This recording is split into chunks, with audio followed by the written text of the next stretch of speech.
ચલો આજે બનાવીએ સુખડી, સોલ ફૂડ જેને કહેવાય છે અને પટેલોના ઘરની શાન. એના માટે આપણે અહીંયા 1 કપ ઘઉંનો ઝીણો લોટ લેવાનો છે, 3/4 કપ ઘી લેવાનું છે અને 1 કપ સમારેલો ગોળ લેવાનો છે. અહીંયા કડાઈમાં ઘી એડ કરીને એની અંદર લોટ એડ કરી દેવાનો છે અને સ્લો ફ્લેમ પર એને કૂક થવા દેવાનું છે. ઘીમાં શેકતા જવાનું છે. લોટ શેકાતા લગભગ 8થી 10 મિનિટ જેવું થશે.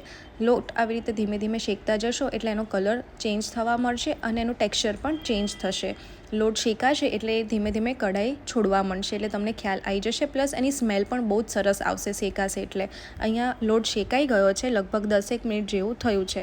પછી એની અંદર જે સમારેલો ગોળ રાખેલો હતો એ અંદર એડ કરી દેવાનો છે અને આપણે ફ્લેમ ગેસની બંધ કરી દેવાની છે જેથી પાક ના થવા મળે ગોળનો.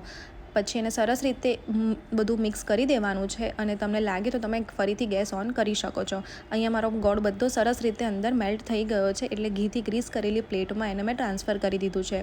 પછી એક વાડકાની મદદથી એને આવી રીતે સરસ સ્પ્રેડ કરી દેવાનું છે. એની સાઇડ્સને બી તાવીથાથી એકદમ ઇવન કરી દેવાની છે જેથી આપણા પીસ સરસ બહાર પડે. પછી એની અંદર ગરમ હોય ને ત્યારે જ આપણે કટ્સ લગાવી દેવાના છે.